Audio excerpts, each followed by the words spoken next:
এতিম পাঁচ বউয়ের জাদুর শাড়ি।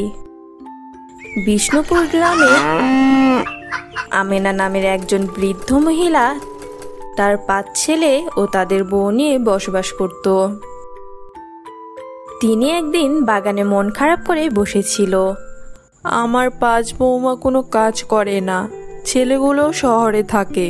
বৌমাগুলো পায়ের ওপর পা তুলে ঘরে বসে থাকে। ওদের যে কবে একটু বুদ্ধি হবে। একা একা কাজ করে এই সংসার আমি আর কতই টানতে পারবো। ছেলেগুলো টাকা পাঠালে সেগুলো ওরা খরচ করে ফেলে। যাই, বেলা হয়ে গেল, বাড়িতে যাই। এই গাছের ফুলগুলো খুব সুন্দর ফুল, পাতা তুলে নিয়ে যাই, ঘরে সাজিয়ে রাখলেও সুন্দর লাগবে। এই ভেবে আমেনা কিছু ফুল পাতা তুলে নিয়ে বাড়ির দিকে আসতে লাগলো। আমেনা খুব ভালো মনের মানুষ ছিল। সে 5 এতিম মেয়েকে তার 5 ছেলের বউ বানিয়ে নিয়ে এসেছিল। তার 5 ছেলের নাম ছিল অমিত, জামিল, সোহেল, রাসেল ও মিলন।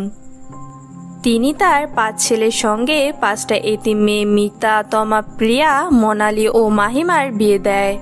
প্রিয় বন্ধুরা, তোমরা যারা গল্পটি দেখছো তারা তোমাদের নামগুলো কমেন্টে জানাও। ওরা এতিম হলেও ওদের শাশুড়ি মাকে একদমই ভালোবাসতো না। সব সময় শাশুড়ি মাকে কাজের মেয়ের মতো করে কাজ করাতো। আপনি এসে গেছেন মা, তো এখন আমাদের জন্য চা করে দিন। আমাদের খুব চা খেতে ইচ্ছে করেছে। আমাদের আবার একটু ডিসকাশন করতে হবে। আগামী সপ্তাহে প্রিয়ার জন্মদিন, তাই পার্টির আয়োজন করব। আপনি এখন আমাদের জন্য চা বানিয়ে আনুন। আচ্ছা ঠিক আছে বড় বৌমা, আমি চা বানিয়ে নিয়ে আসছি, তোমরা গল্প করো। আমেনা বেগম তার 5 বৌমাকে খুবই ভালোবাসতো, তাই সব সময় ওদের কথা মেনে চলতো। কখনো ওদের সঙ্গে রাগারাগি কিংবা বকাঝকা করতো না। ওদিকে সে সারাদিন তার 5 বৌমার জন্য রান্না বান্না করে ঘরের কাজ শেষ করে। রাতে আবার গ্রামের মানুষদের থেকে অর্ডার নিয়ে তাদেরকে জামা কাপড়, শাড়ি সবকিছু বানিয়ে দিত। এতে যে টাকা পেত তা দিয়ে সংসার খরচ চালাতো। অন্যদিকে তার 5 ছেলে যে টাকা পাঠাতো তার 5 বৌমা নিজেদের খেয়াল খুশি মতো খরচ করত। এই ব্যাপারে 5 ছেলে কিছুই জানতো না। কিছুদিন পর নাকি প্রিয়া বৌমার জন্মদিন, ওকে একটা সুন্দর উপহার দিতে হবে। আমার কাছে 1000 টাকা আছে। এইবারের এই কাজটা করার পর আরো 1000 টাকা পাবো। তখন প্রিয়া বৌমার জন্য সুন্দর একটা শাড়ি কিনে আনবো। এভাবে আমেনা মন দিয়ে কাজ করতে লাগলো। পরের দিন সকালে সেই অর্ডারের শাড়িটা এসে নিয়ে গেল আর আমেনাকেও 1000 টাকা দিয়ে গেল। এখন 2000 টাকা হলো। যাই, প্রিয়া বৌমার জন্য শাড়ি কিনে আনি। তখনই মিতা সেখানে চলে আসে। মা, আপনার কাছে এতগুলো টাকা কেন? দিন, এগুলো আমাদের সংসারের কাজে লাগবে। এই বলে মিতা টাকাগুলো নিয়ে চলে গেল। বড় বৌমা তো টাকাগুলো নিয়ে গেল, এখন আমি প্রিয়া বৌমার জন্য জন্মদিনের উপহার কি করে কিনবো? এই ভেবে সে বাগানের দিকে হাঁটছিল। তখনই তার কাছে সুন্দর ফুটে থাকা ফুলগুলোর দিকে নজর যায়। আমি তো ভালো সেলাই জানি, এই ফুল পাতাগুলো দিয়ে আমি বৌমার জন্য সুন্দর একটা ফুলের শাড়ি বানিয়ে ফেলবো। বৌমার নিশ্চয়ই পছন্দ হবে। তারপর সারা রাত জেগে আমেনা তার বৌমা প্রিয়ার জন্য একটা সুন্দর ফুল আর পাতা দিয়ে শাড়ি তৈরি করলো। প্রিয় বন্ধুরা, তোমরা যারা গল্পটি দেখছো তোমাদের নামগুলো কমেন্টে জানাও। পরের দিন জন্মদিনে সবাই মিলে প্রিয়ার জন্মদিনে আনন্দ করছিল। সবাই দামি দামি উপহার প্রিয়াকে দিচ্ছিল। সেখানে আমেনার মনে হলো তার এ বানানো ঘাস পাতা আর ফুলের শাড়িটা প্রিয়ার পছন্দ হবে কিনা। তাই সে এক কোণায় মন খারাপ করে দাঁড়িয়ে রইল। মা, আপনি আমার জন্মদিনে কোনো উপহার আনেননি? আরে প্রিয়া, তুই কাকে কি বলছিস? আয় তো, আমরা কেক কাটি, আনন্দ করি। উনি আবার কি উপহার দিবে? উনি কি আমাদের অত ভালোবাসেন নাকি? শাশুড়ি মায়ের অনেক মন খারাপ হলো। এভাবে কয়েকদিন পর পর তার বাকি 4 বৌমারও জন্মদিন পালন করলো। কিন্তু সে 4 বৌমার জন্য আবারও আগের মতো শাড়ি তৈরি করলো, কিন্তু কাউকে দেওয়ার সাহস পেল না।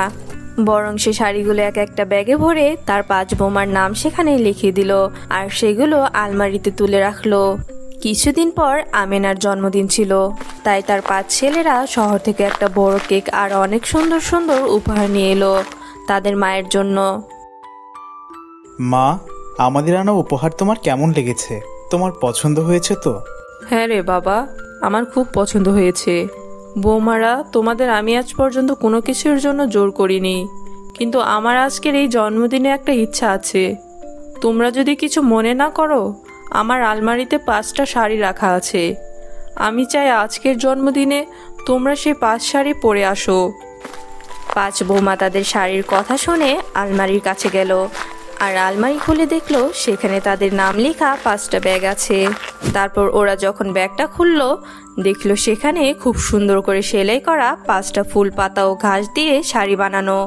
ওদের কাছে শাড়িগুলো খুব পছন্দ হলো। ওরা অনেক খুশি হয়ে শাড়িগুলো পরে নিল। মা, আপনি আমাদের জন্মদিনে আমাদের জন্য উপহারগুলো বানিয়েছেন, তাহলে আমাদের দেননি কেন? এই ফুল পাতা শাড়িগুলো তো অনেক সুন্দর, যে কোনো দামি শাড়িও এই শাড়িগুলোর কাছে হার মানবে। আপনার তো এগুলো বানাতে অনেক পরিশ্রম করতে হয়েছে মা। আমি সাহস পাইনি বৌমা, তোমরা এত দামি দামি শাড়ি গহনা পরো, সেখানে আমার বানানো সামান্য এমন ঘাস পাতা শাড়ি তোমরা কি পছন্দ করবে? তাই দেওয়ার সাহস পাইনি। এই সব কিছু শুনে আমেনার 5 ছেলে অবাক হয়ে যাচ্ছিল। অন্যদিকে তাদের শাশুড়ি তাদের প্রতি এত ভালোবাসা দেখে সেই 5 এতিম মেয়েও তাদের ভুল বুঝতে পারলো। তারা তাদের শাশুড়ি পা জড়িয়ে ধরে কান্না করতে লাগলো। মা, আমরা এতদিন আপনার সাথে কত অন্যায় করেছি, কিন্তু তবুও আপনি আমাদের নিজের মেয়ের মতোই ভালোবাসা দিয়েছেন, আর আমাদের জন্মদিনেও নিজের হাতে এত সুন্দর করে শাড়ি বানিয়েছেন। আমাদের ক্ষমা করে দিন মা, আমরা আর কখনো আপনার উপর অত্যাচার করব না, এবারের মতো ক্ষমা করে দিন। 5 ছেলে তাদের বউয়ের কীর্তি দেখে বুঝতে পেরে যায় তাদের বউয়েরা এতদিন তাদের মায়ের সঙ্গে কতটা অন্যায় করেছে। কিন্তু আমেনা বেগম তার বউদের ক্ষমা করে তাদের বুকে জড়িয়ে ধরে। তখন 5 বউ বলতে শুরু করে, এখন থেকে আপনার আর কোনো কাজ করতে হবে না, আমরা আপনার থেকে শাড়ি বানানো শিখে নিব, আর তারপর আপনার মতো এমন সুন্দর ঘাস ফুলের শাড়ি বানাবো, আর সেগুলো বিক্রিও করব। আপনাদের ছেলেদেরও কষ্ট কম হবে, আপনারও কষ্ট কম হবে। এরপর থেকে আমেনার বৌমারা অনেক ভালো হয়ে যায়। তারা তাদের শাশুড়ি মাকে রাজরানীর মতো সেবা যত্ন করে আনন্দে সুখে শান্তিতে রাখতে থাকে। তো বন্ধুরা, কেমন লাগলো তোমাদের আজকের গল্প তা কমেন্ট করে জানিয়ে দাও, আর ভিডিওতে অবশ্যই একটি লাইক করে দাও। আর তোমরা যদি এমনই সব মজার মজার গল্প দেখতে চাও, আমাদের চ্যানেলটিকে সাবস্ক্রাইব করে বেল আইকনটি অন করে দাও। আর হ্যাঁ, তোমরা তোমাদের নাম কমেন্টে লিখতে ভুলো না কিন্তু। ধন্যবাদ।